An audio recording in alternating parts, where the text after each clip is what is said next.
I've just realised that I've been talking to a screen for like a minute and a bit without being on screen. I was starting to wonder it was me. Don't worry. Yeah, no, not at all. Not at all. Well done, Sam. Let's start that again, shall we? Welcome to going live with the Global Science Show. That's the first time that's happened. It's been a very, very early start today, and this is only coffee number one, which probably explains why. Welcome to our half-an-hour chat with Phil. Hello, I've just welcomed you in without welcoming everyone to the show. Now I feel embarrassed. Hello, how are you doing? Hi, Sam, and hi, everyone watching. I'm good, thanks. How are you, Sam? On coffee one, busy start?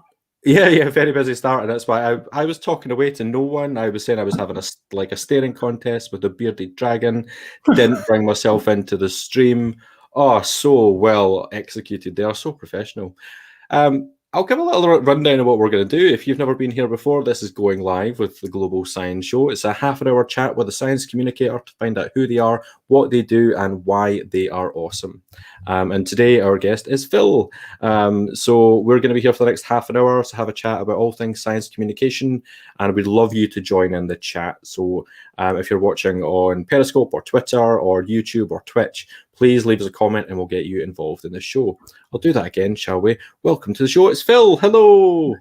Hi, everyone. Thank you for having me, Sam. Oh, how are you doing? Better than me, I hope. After that, yeah, good. It's a nice time to be alive right now, isn't it? There's hope out there. The sun's out. I sat in the snow at the weekend, have a cup of tea outside. I think that is peak British, but there we go. Is that kind of switch between bright sunlight 1 minute and then like heavy hailstorm or snowstorm the next? Yeah, you'll know if all of a sudden it's like you're talking to a silhouette, then the sun's running. So I'm going to start with a question that I usually ask, which is, who are you and what do you do? So that's the big question that everyone should really practice coming into this, isn't it? You should really know this pitch. I'm Phil. I work for WMG, which is an engineering department at the University of Warwick. So I have no background in engineering whatsoever. But my job really is to go out and talk to people about the research that we do and try and encourage young people to see STEM and engineering as something that they could do. There's no point in making the technology now and making the research and the breakthroughs if there aren't the people to use it and build it and do it in the future. So that's my job. My background's in chemistry, so I did do a bit of science.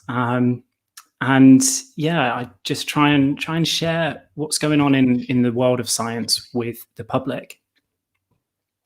So, you've not got an engineering background, kind of chemistry background. What was it that kind of led you to the engineering aspect of things? Like, how did you end up where you are? This is one of those things that maybe shouldn't admit on video, but I went to the interview thinking, I'll just go along and see. It sounds like a fun job. I don't know whether the engineering's for me.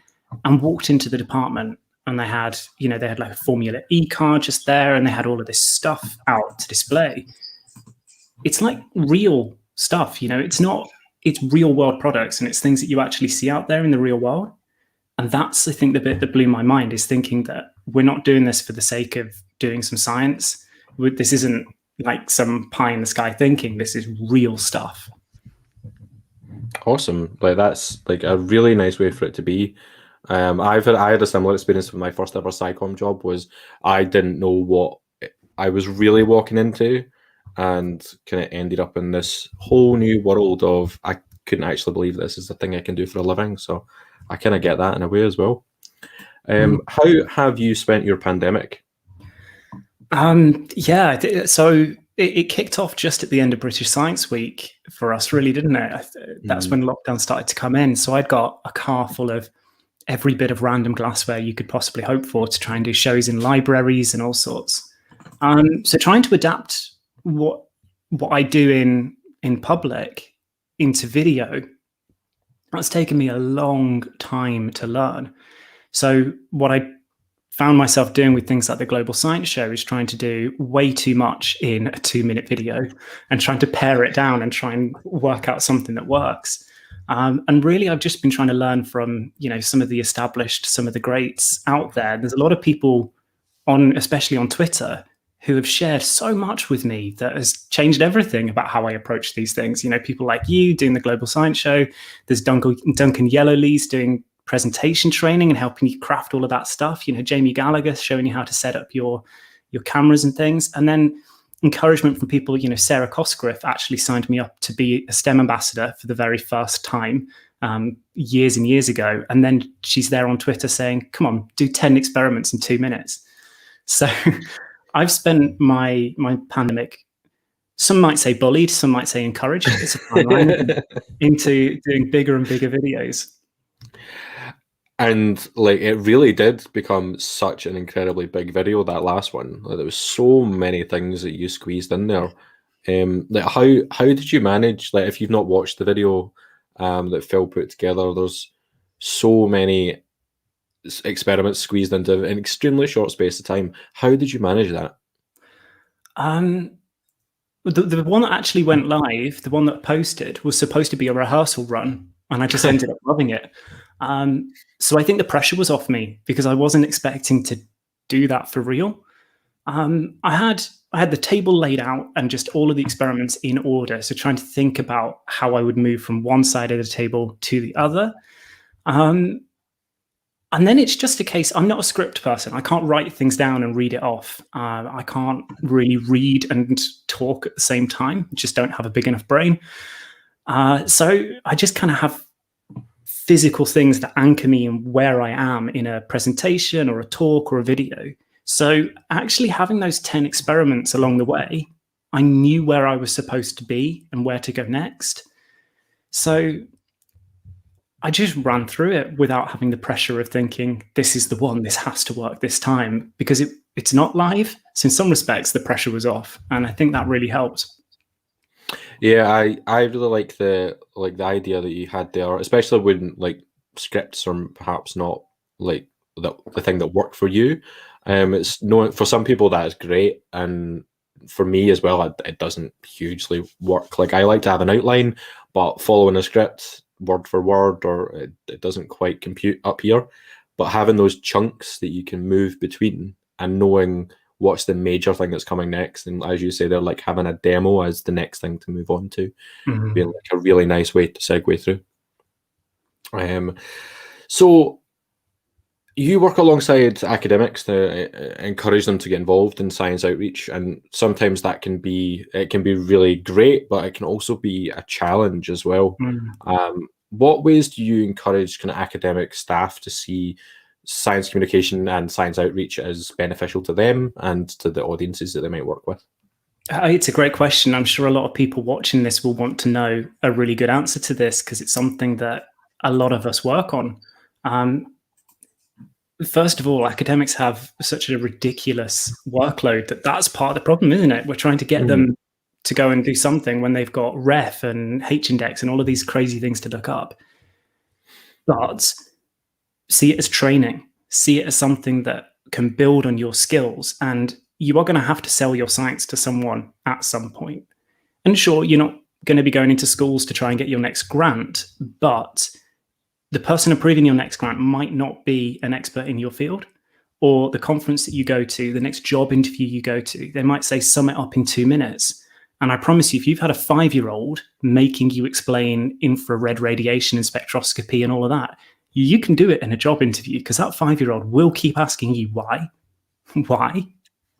So it's how those skills are actually going to be useful to sharing that message. Science isn't something we do alone. We all talk about changing the world. Guess who lives in the world? It's people. It's just such a really good way to view it, and like something that we always come back to when we're trying to convince people that it's a really good idea to be doing this is the people involved. And a 5-year-old will ask you the most outrageous questions as well, and you'll never think about the work you do in the same way again when you've had that sort of conversation. Okay, there's a question. What is the most outrageous question that you think like a kid has asked whenever you've been doing science outreach? I never try and put a student down if they ask a question, because you really want to build that confidence in them and always try and give them a positive answer. Someone asked me, I think I just mentioned mermaids off the cuff just to be like, oh, I don't know, let's go and look for mermaids or something. And they asked me, are mermaids real? I could just turn around and go, no, they're made up, they're just in books. But that doesn't add anything to them. So instead asking them, well, how would we find out? How do we know that hippos are real? How do we know that dragons aren't real? So ask those questions. And we had a lot of fun with it. The whole room started to chime in with, going on a mermaid hunt and things like that. Totally not what I was supposed to talk about in school. But we had a lot of fun about designing an experiment to safely find a mermaid without, harpooning them or something. It's a nice bit of conservation taught there. Yeah, and then being ambushed with "Do mermaids exist?" was pretty off the wall. Yeah, but you're right. There's so many ways that conversation could go. Like, how would we find out is a really good one, but also like, where did the idea of them come from as well? And there's so much interest in history on like sailors and the things that they saw that they then described as mermaids, or other cultures that have similar ideas as well. Before we had Translate. Yeah, absolutely. We've got a secondary maths teacher saying, had a teenager ask me if shooting stars are real. It's a really good question as well, because it might seem like they're not, and it could potentially be a made up thing, especially if you've never seen one. Yeah, absolutely. Yeah. Which is the same with mermaids. Like, you've never seen one, but that doesn't mean that they're not real until someone goes through why. Yeah, that's a really good point. Yeah. Thank you for that. So obviously, like, you spend your time working with academics, but you used to work more directly within the kind of academic world before moving into a more kind of psychom and outreach style of working. How have you found that switch between the two? It's immensely different. So I did a PhD in chemistry, and I think the first thing is that people who do a PhD, you're on your own. A lot of the time, you have a supervisor, sure, but it's your project and you are the one who has to drive it. And you get used to this idea of having to do everything. And then when you go into another job, maybe you go into industry, or I'm still working at a university, but not on a research role. The idea of being able to delegate stuff or ask for help and not feel like I'm being judged, or someone's going to go, it's your thesis, you have to do it. Not that anyone ever said that to me. I had a very supportive team around me.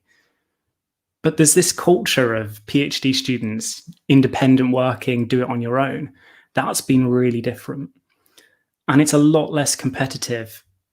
I'm friends with a lot of people I met during my PhD, but all of those conversations at lunchtime, it's all about what you've done this week and your experiment working and theirs not. And it can feel a bit like you only ever see their stuff working and your stuff failing. So you end up judging yourself and thinking that you're not doing good enough. And I've found myself becoming really competitive and not a very nice person. There's no end point. There's no switch off point. And I didn't like where I was going as a person. And that's why I've changed. I'm so much happier now, and meeting so many more people, different types of people, different backgrounds, cultures, experiences. You kind of grow as a person. You get a bit more of a view of the world. So this works for me. So what would you say is like the biggest change then between like the academic world and the psycho? Obviously the competitiveness, but whether there's a difference with the actual people within the two, or is it the system? Do you think it's a bit of both? I think you have to say probably a little bit of both, but I'm never going to blame people, because it's no good going out and saying there are toxic people here or there are toxic people there. Do you say that one bad apple spoils the bunch, or is it the way that you're keeping the apples? Is it the system that is actually wrong? And we judge people so harshly on their outputs the whole time. And you've got to remember, science can take 10 years to start working. And if we only ever chase things that work and only ever publish things that are positive results, people are under a lot of pressure to keep their jobs. It's not a system that necessarily encourages honesty and truthfulness. I'm going to be riling a lot of people up here. I know this is a very divisive argument, but I'd never blame the people. Yeah, no, 100%. It definitely does seem to be the system. I saw something, it was yesterday or the day before, someone lost out on a fellowship because they were marked down for not attending any conferences in 2020. Which is like, what? Something happened in 2020, didn't it? I can't quite remember what. But Just there a was small something. thing. Yeah, Mm. that might have impacted on that. But they'd attended a lot of digital conferences, but that wasn't taken into account. It was the fact that they hadn't attended any physical conferences in 2020, lowered the score and reduced their chance of being accepted for a fellowship. And you wonder, 2018, 2019, were those conferences accessible? Were they easy for people to get to? If you didn't have the finances, or maybe if you're disabled, you worried that then, you're going to end up having a stage. I know you had Hannah Ayub talking about this a couple of weeks ago, that the audience might be accessible. But what about the stage? Yeah. So no wonder we're excluding people. Yeah, it's just definitely the system needs to change. But it's really nice to see that moving into a different system, the world of science communication and outreach, has been really beneficial for you. It's definitely been beneficial for a lot of people over the past year as well, seeing how it's impacted on people as part of the Global Science Show. And you've taken part in the Global Science Show a number of times over the past year. We mentioned the 10 demos in one video attempt. What sorts of skills and confidence have you built to get presenting, both as part of videos, but just generally as well? Because I know it's something that you've worked on before, pandemic times too. No, I honestly hadn't really done any videos beforehand. I've written blog posts and things for my own website, and got some help with that kind of stuff, with the writing, and I've done the graphics for it. But that was really where it stopped. We'd never really taken it any further. And I know we'd always wanted to. And Marcus, who writes a lot of the articles with me, hello if you're watching, we'd always said, let's do some videos, and never quite had the push. And I think that's what the lockdown gave us, was that push. And I started doing it with work and started doing it as a hobby thing as well. But then I wasn't sure if anyone would watch it. And I'm not sure if that's a problem. Is it a problem that no one watches it? Is it for me? If I enjoy it, was it worth doing? So when something came up like the Global Science Show, and I thought, there's so many people there, if my 10 minutes is rubbish, no one will care, because the next 10 minutes will be great. And then I put my video out and everyone loved it. And getting that really nice response and building followers and, building some friendships through it, it makes you realize that you were good at doing it all along. And it was the fear of people not liking it that prevented me from doing it, certainly for me. So just try it. Your first video might be rubbish, but your 10th, your 20th might not be. And people, especially in your community, are so friendly and welcoming. They're not going to turn around and go, oh, you really didn't do very well there, did you? They might ask you a question and give you another chance to say, that bit that you didn't explain that, what's this about? Or does this link into glaciers or whatever? And give you the chance to carry on explaining it and expand it. So, yeah, I would 100% agree in terms of the community that we've got here are just some of the nicest people that just want to support and they want to help. And seeing the way that people have developed over the past year, to go from having never made a video before to making some of the best sort of science engagement videos that I've ever seen, has just been really, really, really nice to see. You built that. Well done. I didn't. I know that I consistently want to push back on this and say that I'm just an admin person that sits here and hits retweet. It wouldn't happen without the people that take part and are willing to take part in the kind of buddy scheme that we've had as well, which you've done as well, helping people with ideas for content. And it just makes such a difference to have those people that are able to help. Just give some hints and tips, never be condescending, never put people down, and instead try to build them up into being a better presenter. We've all got the skills we need to do it. We all talk to people all the time, so we all have the skills to present it. You just never know what that push that someone needs or that little bit of encouragement might be. So I'm always happy to do that. And I can't thank you enough for being able to help with that, because there's been so many people that have really benefited from having just that kind of one-to-one support. So thank you, and to other people that that are watching right now. I know that Joe Montgomery has helped with that. There's been Lisa Taylor, Sarah Cosgrave, who we mentioned like weekly on this, but just people who have definitely helped to build people up and help along the way. Like we're 20 minutes in. Thank you so much for this. It goes so quick. But one thing I wanted to mention was the Warwick Institute of Engagement is something you're involved in, and that's quite a new thing. Is that right? Yeah, very new. So I think it's the start of this year that it all kicked off. That was quite a surprising email for me to get. I thought I'd apply for it just to say, oh, why not? I'll have a go at it. And then, yeah, I've been accepted. I'm a fellow, which is very fun to be able to say I'm a fellow of engagement. It's very exciting. It's bringing a lot of people together to talk about communication and engagement and all of those kinds of things and sharing ideas within Warwick. I was speaking to Nicholas Jackson, who's one of your fellows. Recently, he comes along to an event that we do weekly, and we're talking about some of the things that are discussed and like ideas within the institute, like how to work with different audiences and how to really consider them as part of anything that you want to do.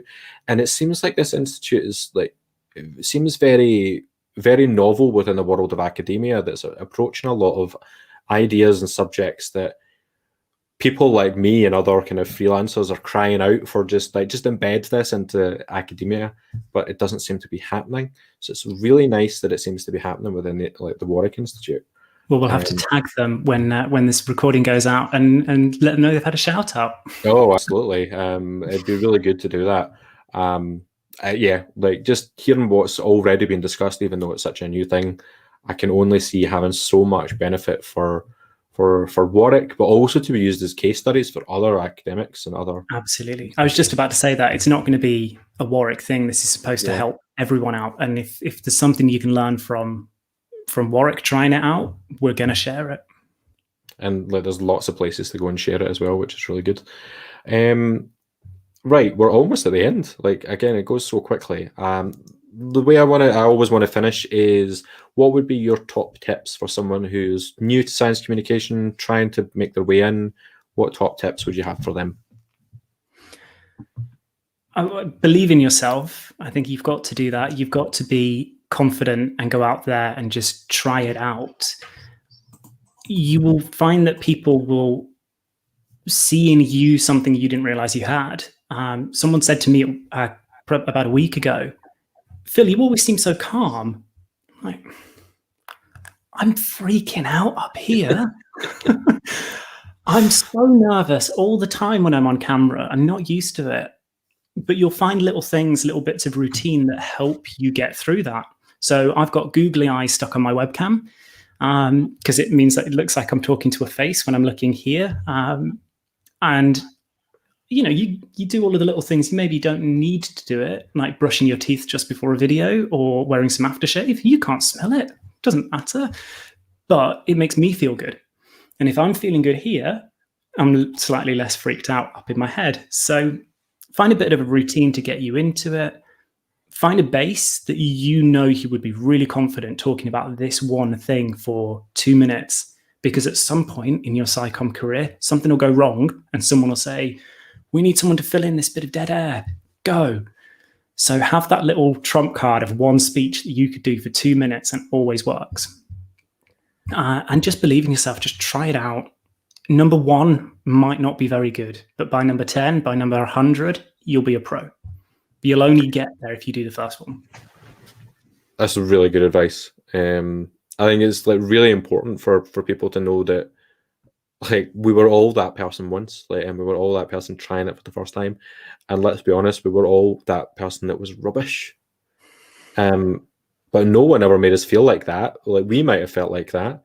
But it's only by repeating and doing things and trying them again that you build up those skills. So yeah, 100%. Try it once, try it 10 times, because you will. If you go back to on my website, so not stuff that I do for a job, but stuff that I do as a hobby, if you look at the first posts on that, they're rubbish. And I could go back and update them, but I kind of like that it shows a bit of a progression. So if someone wants to get into blogging, they don't immediately see this wall of polish, which I'm not saying it is polished. I've got a long way to go, but they might see something and think, I could do that, and I want to get there. Great. just read through them, and yeah, you see it grow and get a bit better each time as we realize what works and what doesn't. 100%. No, couldn't agree more. Thank you so much for coming to have a chat with us today. No problem, Sam. Thank you for having me. And hello to everyone who's asking questions in the chat. It's nice to see those. Nice to see you getting so many fans. I know. Well, it's clear like they're here for you. Like, there's quite a few comments today, which we don't always get. So thank you again for coming along to have a chat with us, and I'll hopefully see you at a global science show very soon. There's lots You of try and keep me away, opportunities. Sam. It's the highlight of the year. Absolutely. Thank you again. I'm going to use my power to kick you out of the room. Bye, everyone. Thanks, Bill. Yeah, we talked about when things go wrong. Yeah, like there was an example of it today where you can just watch how we managed it when I thought that I was talking to you for probably about a good 2 minutes, and it like you're never going to see it, but I can tell you it was like the best intro to a video that you've ever seen, and that's lost to the world now. Only I'll have that memory. Thank you so much to Phil for coming to have a chat with us today. It was really great. Like, we've never actually had like a conversation face to face, so it was really nice to finally do that. I'm doing that with so many people that are taking part in going live with Global Science Show. If you want to be one of those people, we are always looking for new guests to come on. We're going to be back again on Thursday at 12 p.m. again. We're coming back to my city. We're coming to Glasgow to meet Faye Watson at the MRC Centre for Virus Research at the University of Glasgow, which is going to be a really, really great chat. So we'll see you again then. In the meantime, take care, stay safe. If you're in England and you're going out for a drink, which you might be, if you're going to the pub maybe, stay safe. And I'm very jealous of you because it's not like that up here yet. See you soon, folks.